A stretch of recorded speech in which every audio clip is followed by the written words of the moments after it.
नमस्कार दोस्तों, स्वागत है आप सभी का हमारे चैनल पर। मैं अमित वर्मा बहुत बहुत स्वागत करता हूं आपका। सो गाइस, हम लोग इस वीडियो लेक्चर में रिवेटेड कनेक्शंस के बारे में पढ़ेंगे। सो आइए स्टार्ट करते हैं। अगर आप मुझसे ज्वाइन होना चाहते हो, आप मुझे कहीं पर भी फॉलो कर सकते हो। मेरी ये सब आईडीज़ दी हुई हैं, आप यहाँ पर क्लिक करके मुझे फॉलो कर सकते हो। सो गाइस, आज हम लोग स्टार्ट करेंगे कनेक्शंस टॉपिक स्टील स्ट्रक्चर्स में, और कनेक्शंस में हम लोग रिवेटिंग इस लेक्चर में पढ़ेंगे। ठीक है, अब मैं आपको बता देता हूँ। कनेक्शंस दो टाइप के होते हैं, first is riveting and second is welding. अब रिवेटिंग क्या होता है और वेल्डिंग क्या होता है, ये हम देख लेते हैं। मैंने वेल्डिंग का इस वीडियो में डिस्क्रिप्शन बॉक्स में लिंक दिया हुआ है, आप वहाँ पर क्लिक करके वेल्डिंग का प्रोसेस देख सकते हो कि ऑन साइट वेल्डिंग कैसे करी जाती है। और गाइस, इसके बाद मैं रिवेटिंग का एक वीडियो अटैच कर दूँगा, आप उसमें देख सकते हो कि रिवेटिंग कैसे करी जाती है। तो सबसे पहले मैं बताना चाहता हूँ कि कनेक्शंस क्या होता है। सो गाइस, दो मेंबर्स को आपस में जोड़ने के लिए, अगर मान लीजिए ये दो मेंबर्स हैं हमारे पास, दो प्लेट्स कह सकते हो या दो मेंबर्स कह सकते हो, अगर हमको इन दोनों को आपस में जोड़ना है तो we can use either riveting और वेल्डिंग। रिवेटिंग के लिए हमें क्या करना पड़ेगा, इन दोनों प्लेट्स में हमें होल करना पड़ेगा। इस तरीके से हमने दोनों प्लेट्स में होल कर दिया। उसके बाद ये कहलाता है रिवेट। इस रिवेट को हमने इस होल में एंटर कर दिया। अब जब हमने इस रिवेट को इस होल में एंटर किया तो अब ये जो एंटर करने के बाद कुछ इस तरीके से ये शेप ले लेगा। तो ये जो जॉइंट कहलाता है, ये जो कनेक्शन कहलाता है, this is basically known as riveted connection. ठीक है, अब इसको भी अलग डिफरेंट तरीके से क्लासीफाई किया गया है, तो उसको हम जब डीप में पढ़ेंगे तब मैं उसको बारे में बताऊँगा। सेकेंड चीज़ है वेल्डिंग। अगर हम वेल्डिंग देखें तो वेल्डिंग के लिए बेसिकली हमें क्या करना रहता है कि अगर हमारे पास ये दो प्लेट्स हैं, जैसे कि आप देख सकते हो, अगर ये दो प्लेट्स हैं हमारे पास, तो हम एक एक्सटर्नल इलेक्ट्रोड ला करके इन दोनों प्लेट्स को यहाँ पर जोड़ सकते हैं, इस तरीके से वेल्डिंग कर सकते हैं, और यहाँ पर इस तरीके से वेल्डिंग करी जा सकती है। सो गाइस, ये दो हमारे पास मेथड्स होते हैं जिससे हम कनेक्शंस करते हैं। पहला है आपका रिवेटिंग, दूसरा है आपका वेल्डिंग। अब हम आगे देखते हैं, आगे की ओर बढ़ते हैं। हम स्टार्ट करते हैं रिवेटिंग। मेन प्रोसेस रिवेटिंग में क्या होता है, किस तरीके से हम अप्लाई करते हैं, रिवेटिंग क्या होती है, तो ये हम अब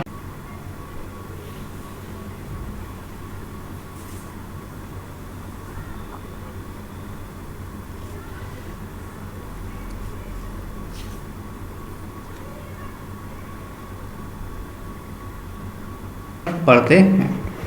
सबसे पहले मैं स्टार्ट से आपको बताना चाहता हूँ रिवेट क्या होता है। सबसे पहले हम रिवेट देख लेते हैं। बेसिकली ये जो आप एक स्ट्रक्चर देख रहे हो यहाँ पर, एक देख सकते हैं आप, एक मेंबर टाइप का कह लें, या इसको हम फास्टनर कह सकते हैं। This is called as fastener. ठीक है, इसको आप एक फास्टनर कह सकते हैं। तो अब एक ये माइल्ड स्टील का बना होता है, this is made up of mild steel. ये माइल्ड स्टील का बना रहता है, और बेसिकली कभी कभार ये बहुत से अलग मटेरियल्स का भी बना रहता है, जैसे कि ब्रास हो गया, कॉपर हो गया, एल्युमिनियम हो गया, इनका भी ये बना रहता है। तो बेसिकली यहाँ पे आप देख सकते हो कि जो टॉप वाला पोर्शन है that is called as head, जो मिडिल पोर्शन है that is called as shank, and जो नीचे वाला हिस्सा है that is opposite to head, that is called as tail. तो इस फिगर में आप देख सकते हो कि रिवेट को किस तरीके से कॉम्पोजिट यानी कि उसको किस तरीके से आइडेंटिफाई किया गया है। ये आपके कुछ एक्चुअल पिक्चर्स हैं रिवेट के, जो आप ऑन साइट देख सकते हो। इस तरीके के रिवेट्स कुछ होते हैं। ठीक है, तो बेसिकली हमने पढ़ लिया कि रिवेट क्या है। अब यहाँ पे जैसे कि आप इस थ्योरी में देख सकते हो कि रिवेट को एक सिलेंड्रिकल शाफ्ट कहा गया है, एक सिलेंड्रिकल शाफ्ट कहा गया है। एक शाफ्ट की तरह ही आपको दिख रहा होगा कि शाफ्ट की तरह ही एक एक्चुअली दिख रहा है, जिसके एक एंड पर आपका हेड है और अपोजिट एंड पे टेल है। ये हमने देख लिया। उसके बाद रिवेट्स जनरली माइल्ड स्टील के बने होते हैं, और या तो ब्रास, कॉपर और कभी कभी एल्युमिनियम के भी बने हो सकते हैं। तो इनका यूज़ कहाँ होता है, basically structures like bridges, sheet metal operation, ships and many industries में इनका बहुत ही ज़्यादा इस्तेमाल किया जाता है। और और जब रिवेट को पहचानते कैसे हैं, रिवेट को कैसे जानेंगे, it is known by it's roundness, its length of rivet, and the basic thing is shape of head. इसका हेड का शेप कैसा है, उस तरीके से हम रिवेट को जानेंगे कि रिवेट कैसा होता है। ठीक है, तो आइए देख लेते हैं। सो गाइस, नेक्स्ट स्लाइड देखते हैं। टाइप्स ऑफ रिवेट स्टार्ट करने से पहले मैं आपको एक चीज़ बताऊंगा कि जो रिवेटिंग होती है, हम दो टाइप की रिवेटिंग करते हैं। सबसे पहले आती है हमारी हॉट रिवेटिंग, और सेकंड नंबर पे आती है हमारी कोल्ड रिवेटिंग। ठीक है, तो एक चीज़ और मैं बताऊंगा कि आपको cold riveting is not adopted for diameter greater than 10 mm, यानी कि कोल्ड रिवेटिंग हम हमेशा 10 mm डायमीटर के रिवेट से जब कम होगा तभी एडॉप्ट करेंगे। 10 mm के डायमीटर के ऊपर कभी भी कोल्ड रिवेटिंग का एडॉप्शन नहीं करेंगे। उस केस में हम हमेशा हॉट रिवेटिंग का ही एडॉप्शन करेंगे। ठीक है, हम हॉट रिवेटिंग ही करेंगे अगर आपका साइज़ जो है रिवेट का वो 10 mm से बड़ा है। अच्छा, अब रिवेट का साइज़ 10 mm से बड़ा, इसका मतलब क्या हुआ? That is this is the diameter of rivet. अब डायमीटर ऑफ रिवेट क्या है? जैसे कि आप शैंक देख सकते हो, ये जो शैंक का जो सिलेंड्रिकल शाफ्ट था, ये जो डायमीटर है, this is called as what as diameter of rivet. This is the diameter of rivet, इसी को हम रिवेट का डायमीटर कहते हैं। तो यहाँ पे अब देख सकते हो आप लोग कि टाइप्स ऑफ रिवेट कितने प्रकार के होते हैं। यहाँ पे फ्लैट देख सकते, फ्लैट शंक फ्लैट है, काउंटर शंक फ्लैट है, counter शंक round bottom, high bottom. यहाँ पे बेसिकली देख सकते हो जो शेप है आपकी हेड की, उसके बेसिस पर इन्होंने रिवेट्स को क्लासिफाई किया हुआ है। तो यहाँ पे डिफरेंट टाइप्स के रिवेट्स दिए हुए हैं, आप यहाँ पे इसको देख सकते हो।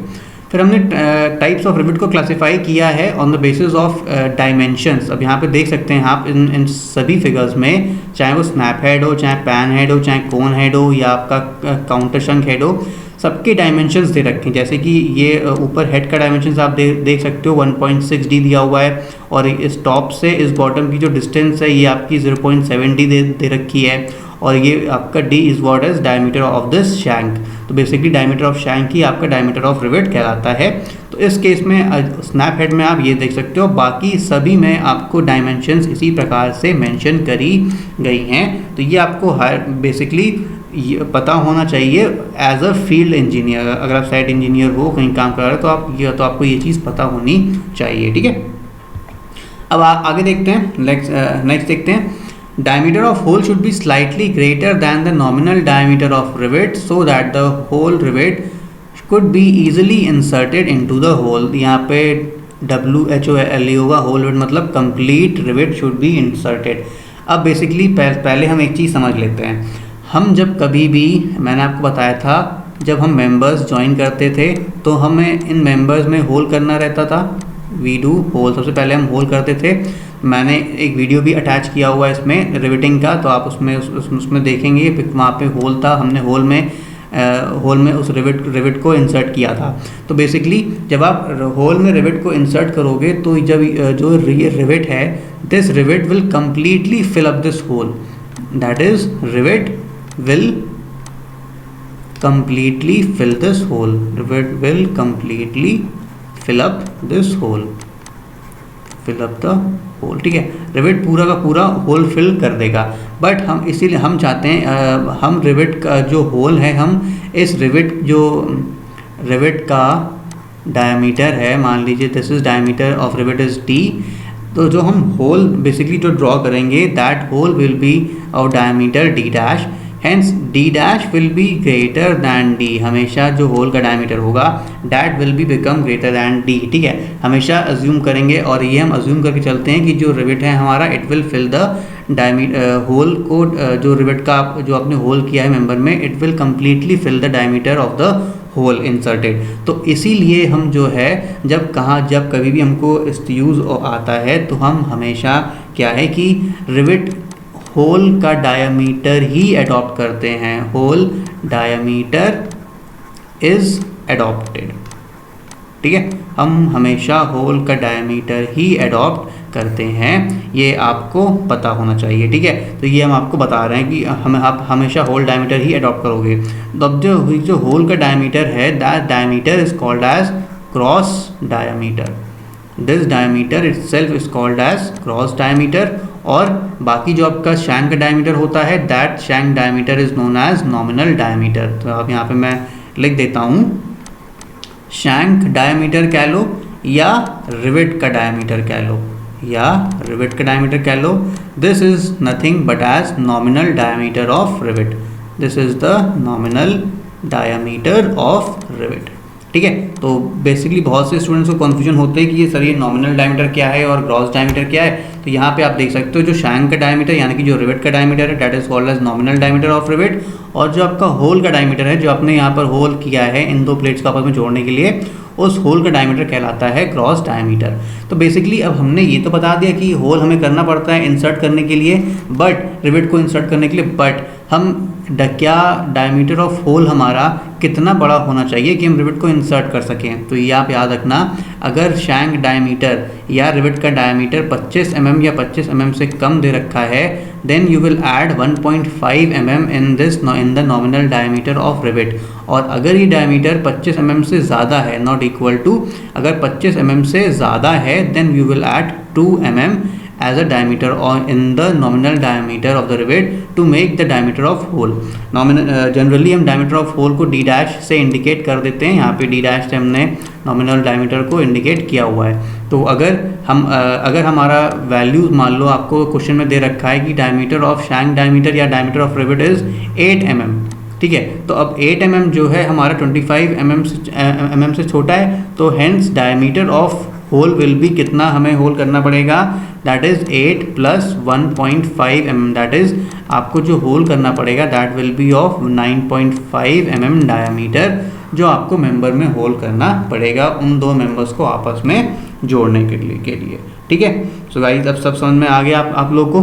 तो आई थिंक मुझे लगता है, तो आई थिंक ये चीज़ आपको पता चल गई होगी कि क्या है होल डायमीटर, क्या है ग्रॉस डायमीटर, क्या है नॉमिनल डायमीटर, और हम उसको बड़ा क्यों करते हैं, ताकि हमारा होल साइज हम बड़ा क्यों रखते हैं, ताकि हमारा रिवेट जो है ईजिली उसमें इंसर्ट हो सके, ठीक है।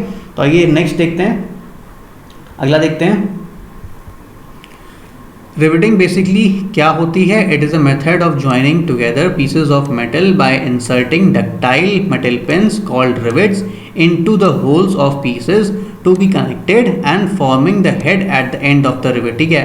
जो पूरा प्रोसेस हमने बताया उस पूरे प्रोसेस को, यानी कि मेंबर प्लेट्स में होल करने से और उसमें रिवेट इंसर्ट करने तक का जो कंप्लीट प्रोसेस है, that complete process is called as riveting. ये बहुत से टाइप के होते हैं, that is power driven shop rivet, power driven field rivet, hand driven shop rivet and hand driven field rivet. अब इसका मतलब क्या है, सबसे पहले हम देखते हैं power driven shop rivet. Power driven shop rivet का मतलब ये है कि किसी मैकेनिकली द्वारा उसको हम उसमें कर रहे हैं, मैकेनिकली किसी मशीन के द्वारा हम उसको ड्राइव कर रहे हैं, और हम कहाँ पे कर रहे हैं, शॉप पे कर रहे हैं, ठीक है। मैकेनिकली ड्रिवन है बट किसी शॉप पर हमने उसको जोड़ा हुआ है। शॉप पे जोड़ा मतलब क्या, कि जहाँ पर वेल्डिंग का काम हो रहा है, जहाँ पर रिवेटिंग का काम हो रहा है, वहाँ पर हमने इसको जोड़ा। तो वहाँ पर जब जोड़ोगे तो उसकी स्ट्रेंथ जो है it will be more efficient, this will be more efficient as compared to all the rest 4 given below, ठीक है। तो यहाँ पर उसकी परमिसिबल स्ट्रेस भी मैक्सिमम आएगी, क्यों, बिकॉज हम शॉप में कर रहे हैं, शॉप में हमारे पास सभी इक्विपमेंट्स अवेलेबल हैं, हमारे पास ईजिली अच्छे से वहाँ पर ड्रिवन हो जाएगा। इसीलिए यहाँ पर जो भी आपका पावर ड्रिवन शॉप रिवेट होता है, यहाँ पर मोस्ट एफिशिएंट ये माना जाता है, एंड परमिसिबल स्ट्रेसेस जो होती हैं वो भी यहाँ पर मैक्सिमम लेते हैं। परमिसिबल स्ट्रेसेस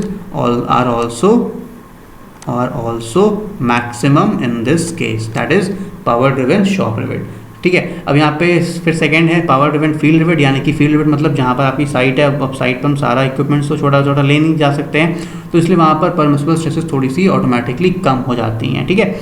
तो अब फिर थर्ड है आपका हैंड ड्रिवन, यानी कि हैंड ड्रिवन है बट हमने शॉप में उसको ड्राइव किया हुआ है। उसके बाद हैंड ड्रिवन है, हमने उसको फील्ड में ड्राइव किया हुआ है, ठीक है। तो आप यहाँ पर देख सकते हो किस तरीके से आपको मेंशन किया गया है, ठीक है। तो यहाँ पे आप फिर अब ठीक है, तो ये आपके हो गए 4 रिवेटिंग मेथड जो आपने देख ली है। अब बेसिकली क्या है, अब जब कभी भी हम दो मेंबर्स को जोड़ेंगे आपस में, तो हमको रिवेट का इसका डिज़ाइन करना पड़ेगा। इसका डिज़ाइन मतलब होता है कि हम किस साइज़ का रिवेट इस्तेमाल करें। सबसे पहले हमें पता होना चाहिए कि किस साइज़ का रिवेट्स हम इस्तेमाल कर सकते हैं इन दो प्लेट्स को आपस में जोड़ने के लिए। सेकेंड, नंबर ऑफ रिवेट्स हम कितने यूज़ कर सकते हैं इन दोनों को जोड़ने के लिए। इनका पैटर्न क्या होगा, किस पैटर्न में हमको रिवेट को जोड़ना है। तो ये सभी पूरा प्रोसेस जो होता है ये डिज़ाइनिंग का प्रोसेस होता है। तो फर्स्टली अगर हमको रिवेट सबसे पहले हमको साइज़ पता होना चाहिए रिवेट का, कि हम किस साइज़ का रिवेट यूज़ कर सकते हैं। ठीक है, तो बेसिकली किस साइज़ का हम रिवेट यूज़ कर सकते हैं, यहाँ पे आपको दिया रहेगा इस फॉर्मूला, ये फॉर्मूला यहाँ पे आपको दिया हुआ है, that is given as DMM required will be equal to 6.05 under root of T minimum. Under root of T minimum is what, this formula, इसी फॉर्मूला को हम कहते हैं Unwin's formula. This formula is known as Unwin's formula. Okay, this formula is Unwin's formula.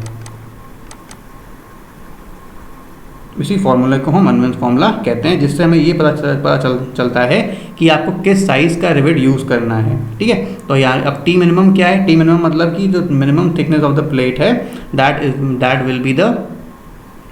We will adopt over here. That is अगर आपकी first plate की thickness 8 mm है और सेकेंड प्लेट की थिकनेस 10 mm है, तो यहाँ पे T minimum will be what, it will be equal to 8 mm। तो यहाँ पे टी मिनिमम की वैल्यू होगी आपकी 8 mm। ठीक है, सो गाइस यहाँ पे आप देख सकते हो कि हमको किस साइज़ का रिवेट अडॉप्ट करना है, तो इस फॉर्मूले से, दैट इज़ अनविन्स फॉर्मूले से आप इसको अडॉप्ट कर सकते हैं। अब अगला क्वेश्चन, अब नेक्स्ट स्लाइड पे देखते हैं क्या है। अब जो नेक्स्ट स्लाइड है हमारी, ये आती हैं assumptions which are we made in theory of riveted joints. अब कौन कौन से एजम्पशंस हम मेड करते हैं इस थ्योरेटिकल जॉइंट में, ये हम लोग देखते हैं।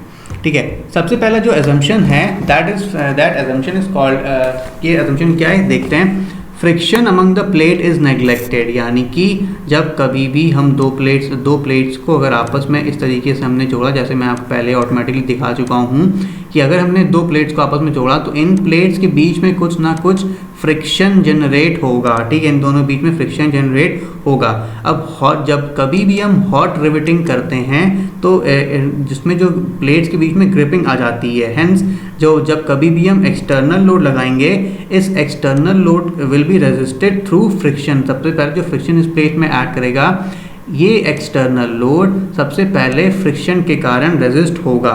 बट जब तक फ्रिक्शन हमारे पास अवेलेबल है, जब तक ये फ्रिक्शन जो है ओवरकम नहीं हो जाती, जो हमने रिवेट लगाया है इसमें, वो आपका लोड शेयर नहीं कर सकता। ठीक है, क्योंकि इसमें कोई भी डिफॉर्मेशन नहीं आता जब तक कि आप फ्रिक्शन इसमें रहती है।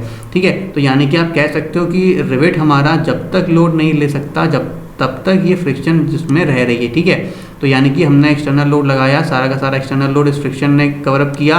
अब जब तक ये फ्रिक्शन ओवरकम नहीं होगी, तब तक ये रिवेट जो है लोड शेयर कर नहीं सकता। हेंस अब इस फ्रिक्शन को क्वांटिफाई करना या इसकी क्वांटिटी निकालना थोड़ा सा मुश्किल टास्क है। तो हम बेसिकली ये अडॉप्ट कर लेते हैं कि हम ये एज्यूम कर लेते हैं कि जो फ्रिक्शन है, इस फ्रिक्शन को हम नेग्लेक्ट कर देते हैं। ठीक है, हेंस हम क्या करते हैं, इसमें हम फ्रिक्शन को नेग्लेक्ट करके ही आगे बढ़ते हैं। तो पहला एजम्पशन क्या था हमारा, the friction among the plate is neglected. ठीक है, तो हम सबसे पहला फ्रिक्शन जो जनरेट हो रहा है इस प्लेट में, उसको हम नेग्लेक्ट कर देते हैं। सेकेंड देखते हैं क्या है, अ shear stress across the cross section of the rivet is uniform। That is अगर आपका ये जो रिवेट है, इसका डायमेंशन, अगर डायमीटर हम देखें क्रॉस सेक्शन, तो ये आपका रिवेट का क्रॉस सेक्शन हुआ। ठीक है, अगर हम इसको क्रॉस सेक्शनली देखें, ये तो आपका रिवेट हो गया इस तरीके से जो यहाँ पे बना हुआ है। अगर हम इसका क्रॉस सेक्शन देखें तो इसका cross section it will be something like circular shape. ठीक है, तो अब यहाँ पे जो एक्चुअल shear स्ट्रेस वेरिएशन होगा, द एक्चुअल जो उसमें बेसिकली जो shear स्ट्रेस वेरिएशन होगा वो कुछ इस तरीके से होगा।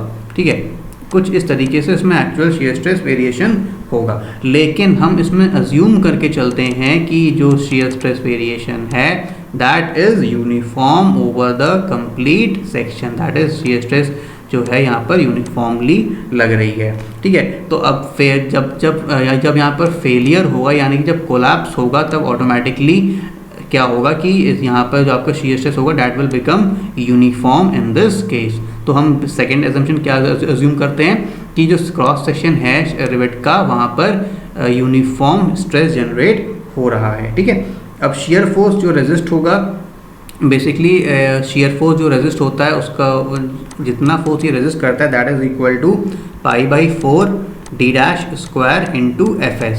ठीक है, अब ये वैल्यू, ये फॉर्मूला होता है एक shear फोर्स, रिवेट कितना shear फोर्स रेजिस्ट कर सकता है, और Fs is what, is a permissible stress. तो यहाँ पे आप देख सकते हो इस फॉर्मूले से हम निकाल सकते हैं कि एक रिवेट कितना स्ट्रेस या shear स्ट्रेस आपका झेल सकता है। ठीक है, अब अब थर्ड देखते हैं। थर्ड एजम्पशन क्या है, the straight stress distribution on the plate cross section between rivet holes is uniform. यानी कि अब अगर मैं इसको सब मिटा दूँ, if I remove all these things, ठीक है, तो अब बेसिकली यहाँ पे आप देख सकते हो जो सेकेंड जो थर्ड पॉइंट दिया हुआ है, straight stress distribution on the plate cross section between rivet holes is uniform. That is अगर हम देखें कि अगर ये मान लीजिए ये आपका प्लेट है कुछ इस तरीके से, हम अगर आपको 3D फिगर बनाएं तो ये आपकी अगर प्लेट हो गई इस तरीके से, ये आपकी प्लेट है और यहाँ पे आपके रिवेट्स लगे हुए हैं इस तरीके से, ये आपके रिवेट्स लगे हुए थे, ठीक है, 2 रिवेट हमने लगाए। तो बेसिकली आप देख सकते हो जो स्ट्रेट स्ट्रेस डिस्ट्रीब्यूशन है on the plate cross section, अब प्लेट का 2 रिवेट के बीच में जो प्लेट क्रॉस सेक्शन, एक ये हो गया और एक क्रॉस सेक्शन ये हो गया और एक क्रॉस सेक्शन ये हो गया 2 रिवेट्स के बीच में, तो ये 3 क्रॉस सेक्शन हैं। तो यहाँ पर इन क्रॉस सेक्शन पर जो स्ट्रेस वेरिएशन होगा that will be uniform. That is अगर मैं यहाँ पे डायग्राम बनाऊँ तो इस प्लेट में इस तरीके से स्ट्रेस डिस्ट्रीब्यूशन आएगा, यहाँ पर इस तरीके से स्ट्रेस डिस्ट्रीब्यूशन होगा और यहाँ पर इस तरीके से स्ट्रेस डिस्ट्रीब्यूशन होगा। तो बेसिकली हम इसको भी हम अज्यूम करते हैं, ठीक है। अगर इसको हम ऊपर से देखें तो अगर ये ऊपर टॉप वाली प्लेट हो गई and this is the second plate, तो हमने सेकेंड प्लेट को इन दोनों को रिवेट से इस तरीके से जोड़ा है एंड एक्सटर्नल फोर्स हमने P प्रेशर यहाँ पर लगाया है। अब इस P प्रेशर लगाने पर, एक्सटर्नल प्रेशर लगाने पर आप देखोगे कि इन दोनों रिवेट्स के बीच में जो प्लेट है का हिस्सा है या इस जो एजेस के बीच में जो प्लेट का हिस्सा है, यहाँ पे जो स्ट्रेस डिस्ट्रीब्यूशन होगा दैट विल बी यूनिफॉर्म, ठीक है। तो दैट इज़ हमने फर्स्ट देख लिया, सेकेंड देख लिया एंड थर्ड एजम्पशंस पढ़ लिया। अब फोर्थ एजम्पशन देखते हैं। All the rivets within the riveted group subject to direct load passing through their centre of gravity share the load equally. यानी कि जब क्या होगा कि जब कभी भी लोड लगेगा रिवेट्स के ग्रुप में तो हर एक रिवेट पर आपका लोड शेयर इक्वली होगा, ये हमने अज्यूम किया है। बट ऐसा क्या पॉसिबल है? ऐसा पॉसिबल नहीं है। जैसे कि अगर हम आपको दिखाएं कि अगर हम आपको 3D फिगर बना के दिखाएं तो यहाँ पे आप देख सकते हो, जैसे कि अगर ये चीज़ है, अगर ये आपका एक रिवेट है, ये सॉरी ये आपकी प्लेट हो गई, ठीक है। अगर ये आपकी प्लेट हो गई इस तरीके से एंड दिस इज़ द, ये आपकी सेकेंड प्लेट हो गई, यहाँ पे आप सेकेंड प्लेट, ये आपकी सेकेंड प्लेट हो गई जो हमने जोड़ी है, ठीक है, इस तरीके से। और यहाँ पे आपके रिवेट्स कुछ इस तरीके से लगे हुए हैं। तो बेसिकली जब आप इस पर एक्सटर्नल लोड लगाओगे, P लोड लगाकर आपने इसको खींचा, तो यहाँ पे मान लीजिए कि 2 रिवेट की लाइन लगी हुई है, ठीक है, 2 रिवेट्स, दोनों रिवेट लाइन में है। सॉरी डायग्राम कुछ अच्छा नहीं बन पा रहा है। तो ये आप समझ लो कि 2 रिवेट्स इधर एक लाइन में लगे हैं, 2 रिवेट्स इधर लाइन में लगे हुए हैं। तो अब क्या होगा, जब कभी भी लोड लगेगा तो ये हम अज्यूम कर लेते हैं कि सभी जो ये लोड लग रहा है, this load will act equally on each and every rivet. But ऐसा पॉसिबल नहीं होता। जो फर्स्ट रिवेट है, जो फर्स्ट रिवेट की लाइन है, यहाँ पर लोड ज़्यादा लगेगा, जेट स्ट्रेस जनरेट ज़्यादा होगी। और जो पीछे वाली लोड है, जो पीछे वाली लाइन है, वहाँ पर स्ट्रेस थोड़ा सा कॉन्सेंट्रेशन कम होता रहेगा, ठीक है। तो बट ऐसा ना हो, तो इसीलिए हम पहले से ही उसको अज्यूम कर, लेकिन जब फेलियर होगा, जब कभी भी फेलियर आएगा, फेलियर के टाइम पे क्या होगा कि इक्वल स्ट्रेसेस जितने भी आपके रिवेट्स लगे होंगे, रिवेट ग्रुप, वहाँ पर इक्वल ही लोड डिस्ट्रीब्यूशन होगा, ठीक है। अब जो लास्ट असम्पशन है ये देख लेते हैं। जो रिवेट शैंक है after driving fills the hole completely. जैसे कि मैंने आपको बताया था पहले भी कि जब कभी भी हम रिवेट को इंसर्ट करेंगे रिवेट होल में, तो that rivet will completely fill the rivet hole as per the directions, ठीक है। सो गाइज आई थिंक इतना सफिशिएंट है आई थिंक इसके लिए। और हाँ, एक एजम्पशन और भी है, हम ये एक चीज़ और देख सकते हैं, यहाँ पे शायद मैं लिखना भूल गया। एक एजम्पशन और हम लिख सकते हैं कि जो बेंडिंग स्ट्रेसेस होती है रिवेट्स में, हम नेगलेक्ट कर देते हैं।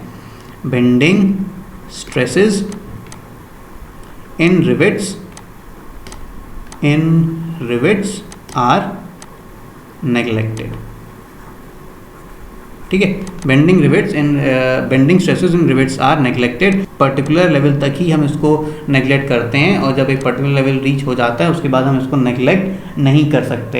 हेंस आप यहाँ पे फिर देख सकते हो कि बेंडिंग स्ट्रेसेस हम रिवेट्स में नेगलेक्ट कर देते हैं, ठीक है। तो गाइज़ ये थे एजम्पशंस जो हम लोगों ने पढ़े अभी इसमें, और उसके बाद अगर आप लोग को कुछ प्रॉब्लम आती है तो आप मुझे कमेंट बॉक्स में कमेंट कर सकते हो, मैं आपका पूरी तरीके से जवाब दूंगा आप सभी लोगों को। सो गाइस, अगर आपको वीडियो अच्छा लगे तो प्लीज़ इसको लाइक शेयर सब्सक्राइब ज़रूर करिएगा, चैनल को सब्सक्राइब ज़रूर करिए। And thank you for watching this video, और नेक्स्ट वीडियो हम जल्दी लेकर आएंगे। So keep watching.